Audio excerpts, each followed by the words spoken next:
Se suponía que el Mundial de 2026 sería el torneo más grande de la historia del fútbol, y hasta ahora está cumpliendo esa promesa de maneras que nadie predijo. Pero ahora, con la fase de grupos finalmente completada, la competición está entrando en un territorio nunca antes visto en toda la historia de este torneo. Una nueva ronda eliminatoria. Una que no existía hace 4 años, que no existía en ningún mundial anterior, que está a punto de redefinir nuestra forma de pensar sobre el camino hacia el trofeo.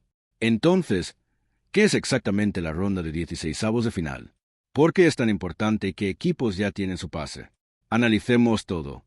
Empecemos por el contexto, porque entender exactamente por qué existe esta ronda cambia la forma en que vemos todo lo que sucede a partir de ahora. En todos los mundiales desde 1998, el formato funcionó de la misma manera. 32 equipos se clasificaban para el torneo. Los 2 primeros de cada uno de los 8 grupos avanzaban directamente a los octavos de final. Simple, claro y familiar para cualquiera que haya seguido esta competición durante el último cuarto de siglo. Este año, todo cambió. La FIFA amplió el torneo a 48 equipos divididos en 12 grupos de 4, en lugar de los 8 grupos anteriores. Esta decisión, que sumó 16 naciones participantes, implicó que la antigua estructura no pudiera mantenerse intacta. No se pueden incluir 48 equipos en un cuadro de eliminación directa de 16 sin añadir una fase intermedia. La solución de la FIFA fue la ronda de 32, una etapa completamente nueva que se sitúa entre la fase de grupos y los tradicionales octavos de final. En lugar de que solo avancen los 2 primeros clasificados de cada grupo, este formato incluye a los 12 ganadores de grupo, los 12 segundos clasificados y los 8 mejores terceros de toda la competición. En total, son 32 equipos que compiten en una ronda eliminatoria directa por primera vez en la historia de la Copa del Mundo. Para comprender cómo se determinan esos 8 terceros clasificados, conviene imaginarlo como una mini tabla de clasificación que se desarrolla simultáneamente a lo largo de todo el torneo. Cada equipo que termina tercero en su grupo se clasifica contra todos los demás terceros de los 12 grupos según los puntos obtenidos, la diferencia de goles, los goles marcados y una serie de criterios adicionales si es necesario. Solo los 8 mejores de esa clasificación combinada avanzan, lo que significa que 4 terceros, a pesar de superar toda la fase de grupos y potencialmente obtener un total de puntos respetable, quedan eliminados en esta etapa. Este detalle ha añadido una tensión genuina al final del torneo a partidos que, bajo el antiguo formato de 32 equipos, no habrían significado absolutamente nada una vez que un equipo ya estaba matemáticamente eliminado de la clasificación para la siguiente ronda. Esto importa porque cambia fundamentalmente el cálculo que cada equipo ha estado haciendo desde su primer partido de grupo. Terminar tercero en tu grupo, algo que habría significado la eliminación instantánea en todas las Copas del Mundo anteriores, ahora puede ser suficiente para mantenerte con vida en el torneo, siempre que tus resultados se comparen favorablemente con los de los demás terceros de los 12 grupos. Esta es una novedad absoluta que no existía para ningún equipo que compitiera en una Copa del Mundo antes de esta. Aquí es donde las cosas se ponen interesantes porque la estructura del cuadro tiene su propia lógica única que vale la pena entender antes de analizar quién se enfrenta a quién. Según el formato oficial, 4 de los 12 ganadores de grupo se enfrentarán a los segundos de grupo en sus partidos de 16avos de final. Los otros 8 ganadores de grupo se enfrentarán a uno de los terceros clasificados que avancen, y los segundos clasificados restantes, los que no se hayan enfrentado ya a un ganador de grupo, se enfrentarán a otros segundos clasificados. Es un sistema deliberadamente escalonado diseñado para equilibrar el cuadro de la manera más justa posible dada la naturaleza impredecible de que terceros clasificados realmente se clasifican, ya que eso depende completamente de los resultados de todos los grupos, no solo del grupo en cuestión. Algunos enfrentamientos confirmados ya dan una idea de cómo se está desarrollando esto en la práctica.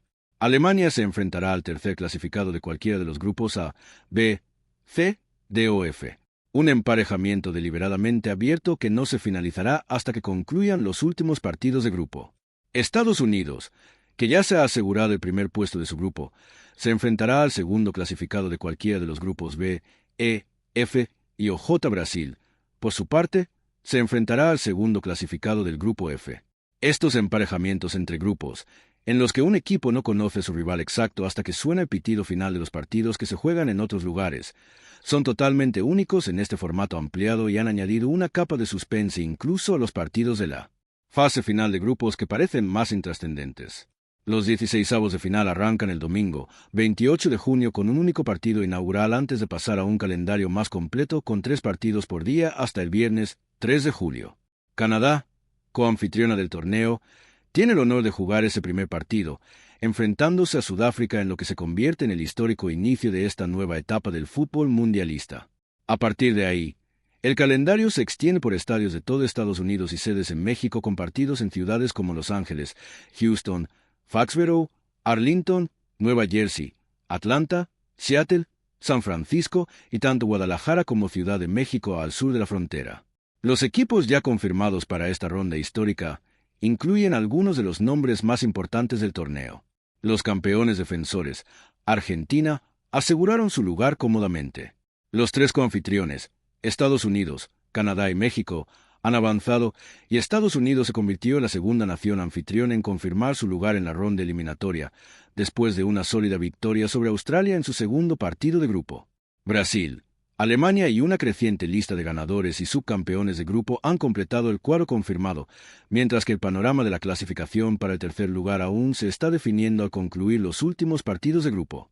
Pero esa es solo una parte de la historia, porque las historias individuales que alimentan esta ronda son tan fascinantes como la logística del cuadro en sí. Este ya ha sido un torneo definido por momentos individuales extraordinarios. Y la ronda de 32 llega con varios de esos hilos aún muy vivos. Lionel Messi ha estado reescribiendo los libros de récords en la que se entiende ampliamente que es su última participación en una Copa del Mundo, con su número de goles ya rompiendo récords y ESPN publicando artículos que enmarcan específicamente sus actuaciones como prueba de por qué sigue siendo el mejor jugador de todos los tiempos.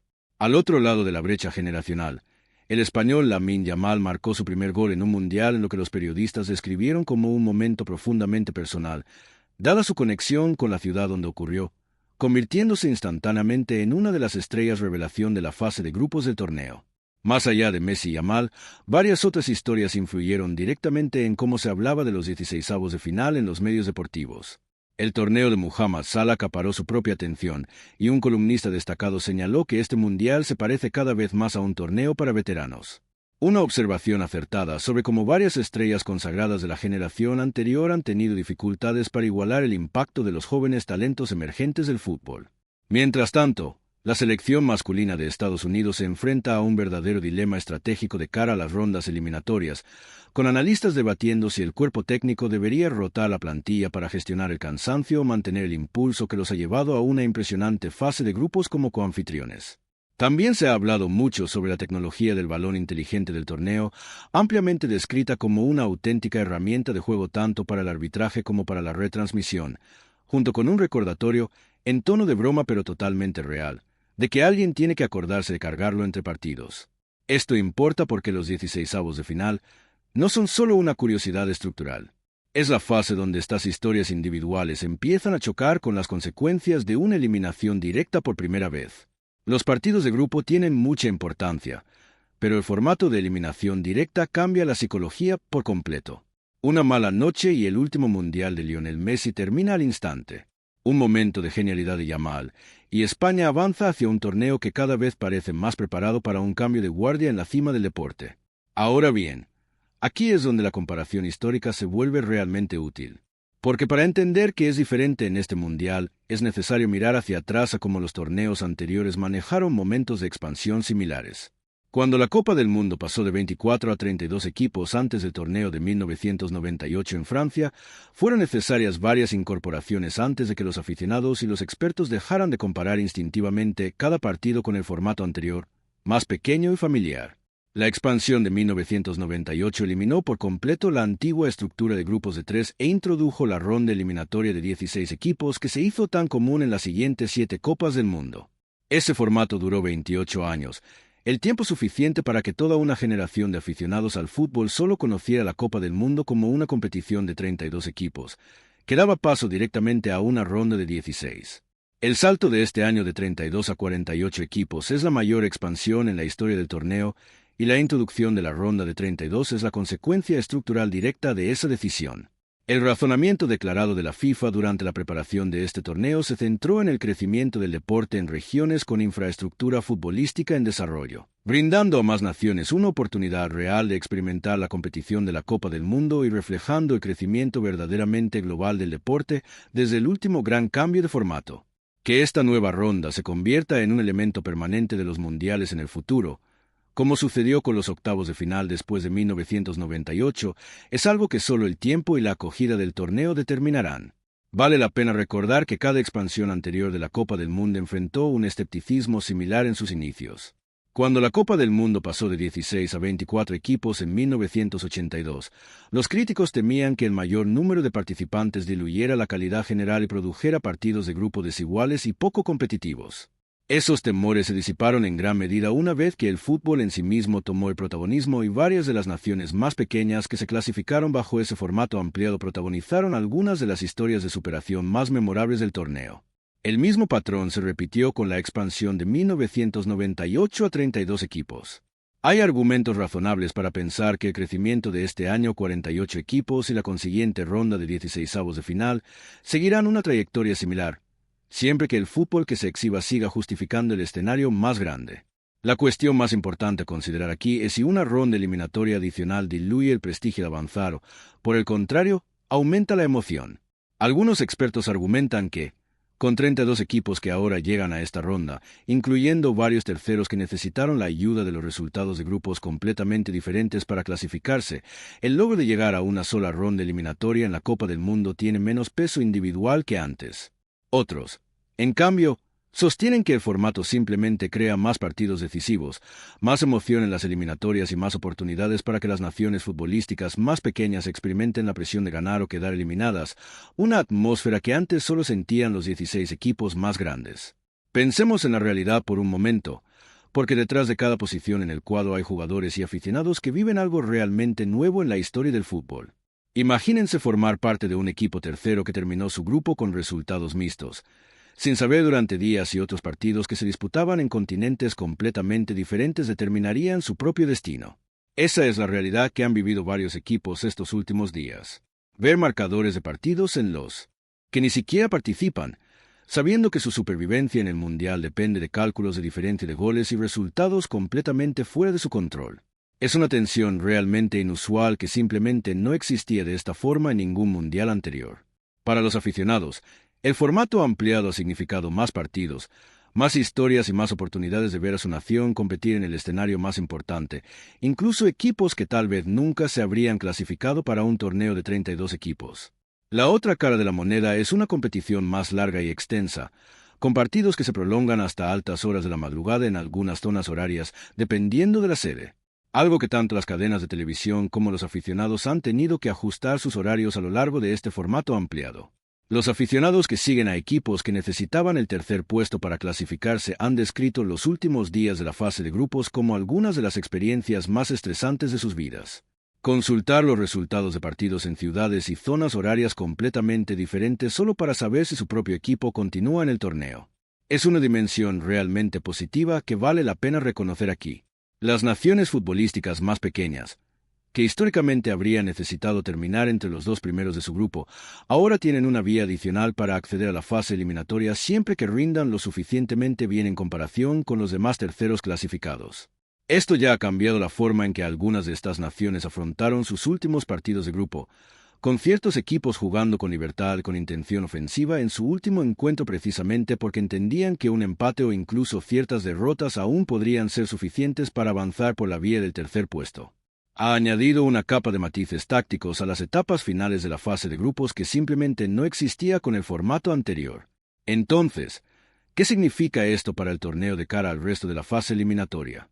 El mejor escenario posible, desde un punto de vista puramente de entretenimiento, es que los 16avos de final produzcan precisamente el tipo de sorpresas dramáticas e impredecibles por las que es famoso el fútbol de eliminación directa, con terceros clasificados más pequeños que ocasionalmente derrotan a nombres más grandes y añaden nuevas historias a un torneo que ya ha superado las expectativas en el terreno de juego. El escenario más incierto involucra preguntas sobre la acumulación de partidos y el cansancio de los jugadores, dado que este formato ahora requiere que cada equipo que avance gane un partido de eliminación directa adicional en comparación con torneos anteriores, lo que agrega un verdadero esfuerzo físico durante la parte más calurosa del verano norteamericano. La FIFA no ha indicado ningún plan para reconsiderar el formato ampliado mitad del torneo. Y dado lo positivamente recibida que ha sido la fase de grupos en general por aficionados y expertos por igual, hay pocas razones para esperar un cambio antes de que concluyan las rondas eliminatorias. Lo que sigue siendo realmente incierto es si esta estructura exacta se mantendrá para la Copa Mundial de 2030 que se organizará en España, Portugal y Marruecos con partidos adicionales en Sudamérica para conmemorar el centenario del torneo. Esa decisión probablemente dependerá en gran medida de cómo se reciba finalmente este experimento de 16avos de final una vez que se calmen las aguas de este torneo. Lo que suceda a continuación partido a partido hasta el 3 de julio comenzará a responder muchas de esas preguntas en tiempo real. Así que esta es la situación. Los 16avos de final han comenzado oficialmente. La primera de su tipo en la historia de la Copa del Mundo, que transforma la manera en que 48 equipos se abren camino hacia un único campeón. Argentina, coanfitriona, Brasil, Alemania y una creciente lista de clasificados ya están confirmados, y el panorama final del tercer lugar se definirá al concluir la fase de grupos. La búsqueda de la historia por parte de Messi, el surgimiento de Yamal y la genuina imprevisibilidad de un formato de eliminación directa completamente nuevo chocan a partir de este domingo. ¿Qué opinas? ¿Una ronda eliminatoria adicional hace que esta Copa del Mundo sea más emocionante? ¿O diluye lo que significa llegar a los tradicionales octavos de final? ¿Y qué clasificado que quede en tercer lugar crees que tiene la mejor oportunidad de dar una verdadera sorpresa una vez que se finalice el cuadro? Me encantaría saber tu opinión. Deja tus predicciones en los comentarios. Si este análisis te resultó útil, un me gusta ayuda mucho y suscribirte significa que estarás al tanto de cada actualización de los partidos a medida que se desarrolla esta nueva etapa de la Copa del Mundo.